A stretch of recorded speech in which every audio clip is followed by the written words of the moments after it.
আসসালামু আলাইকুম। আমাদের চ্যানেলে আপনাদের সবাইকে স্বাগতম।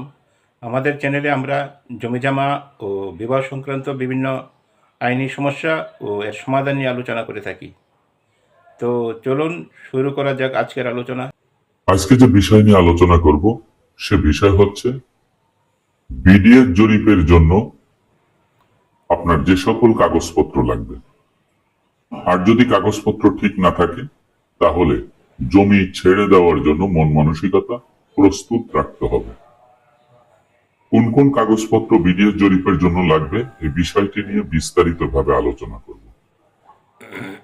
আমাদের দেশে যে বিডিএস জরিপটি চলমান রয়েছে, অর্থাৎ বাংলাদেশ ডিজিটাল সার্ভে বা স্যাটেলাইট জরিপ, এই জরিপটি বর্তমান চলমান।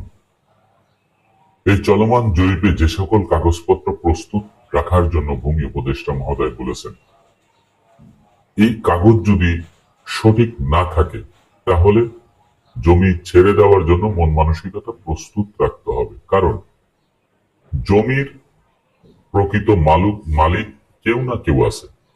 এই যে জমির প্রকৃত মালিক, এই জমিটা যেন প্রকৃত মালিকের কাছে পৌঁছে যায়, সেজন্যই ভূমি উপদেষ্টা যিনি সাবেক ছিলেন তিনিও এই কথা বলেছেন। বর্তমান যিনি উপদেষ্টা মহোদয় তিনিও সেই কথাই বলছেন যে সরকারের 1 ইঞ্চি সম্পত্তি কোনো সাধারণ জনগণের নামে বিডিএস জরিপে রেকর্ড হবে না, আবার জনগণের কোনো সম্পত্তি সরকারের নামে বিডিএস রেকর্ডের অন্তর্ভুক্ত হবে না, বা একজনের সম্পত্তি অন্যজনের নামে রেকর্ডে অন্তর্ভুক্ত হবে না।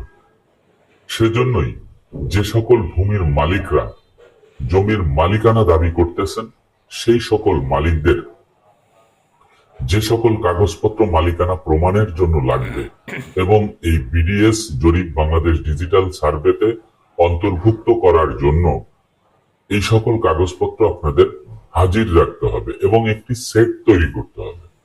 তার মধ্যে প্রথমে হচ্ছে জমির মালিকানার যে প্রমাণপত্র, দলিল এবং রেকর্ড খতিয়ানের ধারাবাহিকতা।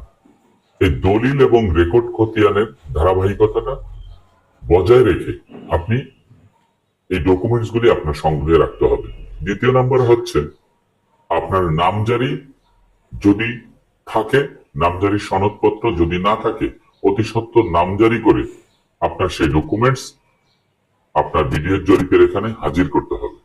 মালিকানা পরিবর্তন, যদি আপনি নামজারির মাধ্যমে মালিকানা পরিবর্তন না করতে পারেন, পূর্বের মালিকের কাছে কিন্তু বিডিএস জরিপ চলে যাবে। আর এই নামজারির জন্য কিন্তু গণপ্রজাতন্ত্রী বাংলাদেশ সরকারের ভূমি মন্ত্রণালয় কর্তৃক একটি পরিপত্র কয়েকদিন আগে জারি করেছে যে আপনি নামজারি যদি দলগতভাবে উত্তরাধিকার সূত্রে পাওয়া সম্পত্তি যদি জমাভাগ না করে, অর্থাৎ বিভক্ত না করে যদি আপনি নামজারি করেন তাহলে আবেদন করতে পারেন আপোষ বন্টননামা দলিল ছাড়া।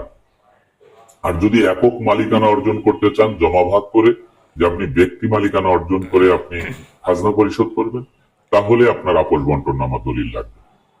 এই নামজারির খতিয়ান কিন্তু আপনার 100% থাকতে হবে। হালনাগাদ খাজনা পরিশোধ করে রাখতে হবে, কারণ আপনার নামজারি যখন হয়ে যাবে তখন খাজনাও কিন্তু আপনি পরিশোধ করতে পারবেন। আর যদি আপনি নামজারি না করেন, খাজনা পরিশোধ করলেও পূর্বের মালিকের নামে কিন্তু খাজনা কিন্তু তার নামে জমা হয়ে যাবে, মালিকানা কিন্তু পরিবর্তন হবে না। এই জন্য হালনাগাদ খাজনা দিয়ে রাখতে হবে আপনার, সেটি কিন্তু 100%। পর্চা বা হালনাগাদ যে রেকর্ড খতিয়ান হয়েছে সেই রেকর্ড খতিয়ান কিন্তু আপনার সাথে রাখতে হবে। তারপর হচ্ছে আপনার খতিয়ান এবং নকশা মোতাবেক আপনার জমি মেপে আপনি ঠিক করে রাখবেন। জমি যে সীমানা, সেই সীমানা মোতাবেক নকশায় এবং খতিয়ানে যতটুকু সম্পত্তি আছে সেটুকু আপনার মেপে আপনার সুন্দরভাবে রাখতে হবে, সেটি কিন্তু বলা হয়েছে। তারপরে জমির সীমানা, এই সীমানাটা আপনার কিন্তু নির্ধারণ করে রাখতে হবে। তারপরে হচ্ছে আপনার যদি ওয়ারিশ সম্পত্তি বা এজমালি সম্পত্তি বা পৈতৃক সম্পত্তি যেটাই বলি না কেন, এই সম্পত্তি যদি আপনার থাকে তাহলে সেটা 100% আপনি নামজারি তো করবেনই, আর যদি দাগে দাগে সম্পত্তি কেউ ক্রয় করে থাকে, কারো কাছে দাগে দাগে 5 দাগে সম্পত্তি বিক্রয় করা হয়েছে, 1 দাগে ক্রয় করেছেন, এই 1 দাগে ভোগ দখলে আছেন, এই সকল ব্যক্তিরা কিন্তু প্রয়োজনে আওয়াজ বদল দলিল করে রাখবে। এক দাগে যদি আপনাদের নামজারি এই রেকর্ড খতিয়ানে নাম অন্তর্ভুক্তি করতে হয়, কারণ আপনি 5টি দাগ থেকে 10% জমি ক্রয় করেছেন কিন্তু 1 দাগে ভোগ দখলে আছেন, এরকম যদি হয়ে থাকে তাহলে আপনার এই বিডিএর জরিপে কিন্তু সরাসরি আপনার 5টি দাগেই কিন্তু আপনার নাম হয়ে যাবে, বিডিএর জরিপে নাম উঠে যাবে। আর যদি আপনি আওয়াজ বদল দলিল করেন যে আপনি যেখানে যে পজিশনে আছেন সেই পজিশনে 2% সম্পত্তি আছে, আর 4টি দাগে আপনার 2% করে আছে, ওই 2%-এর মালিক যারা তাদের সাথে যদি আপনি সরাসরি আওয়াজ বদল দলিল করে নেন, আওয়াজ বদল দলিল করে আপনি নামজারি করে পরিপাটি করে রাখেন, তাহলে ওই সম্পত্তি আপনার 1 দাগেই কিন্তু সরাসরি বিডিএর জরিপ অন্তর্ভুক্ত হয়ে যাবে, নতুবা আপনার সেই দাগে দাগে বিডিএর জরিপ হয়ে যাবে। এই বিডিএর জরিপটি একটি খতিয়ান একটি মানচিত্র, এই একটি খতিয়ান একটি মানচিত্রের জন্য আমাদের এই বিডিএর জরিপটি। বিডিএর জরিপ হওয়ার আগে যে সকল রেকর্ড খতিয়ান হয়েছে সেই সকল রেকর্ড খতিয়ানে দেখা যায় সিএস খতিয়ান, এসএ খতিয়ান, আরএস খতিয়ান, বিআরএস খতিয়ান, সিটি জরিপ, দিয়ারা জরিপ, এই সকল খতিয়ানের মধ্যে দেখা যায় যে একটি খতিয়ানের মধ্যে একের অধিক ব্যক্তির নাম কিন্তু সেখানে থাকে, যাতে এইটি না হয়।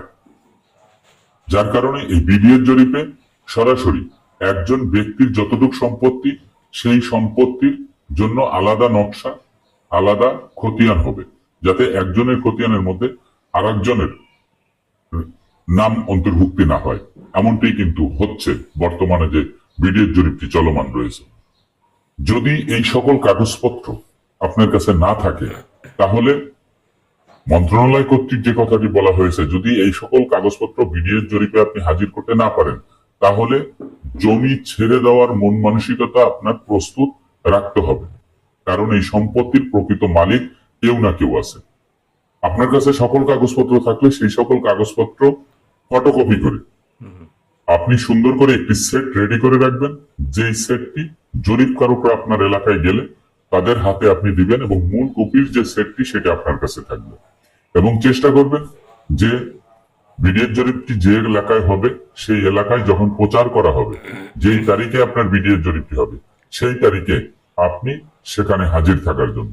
যদি আপনি হাজির থাকতে না পারেন তাহলে আপনার যে বিশ্বস্ত ব্যক্তি, হতে পারে আপনার স্ত্রী, হতে পারে আপনার সন্তান, এদের দ্বারা আপনি এই কাগজপত্রগুলি সেখানে হাজির করে দিতে পারবেন।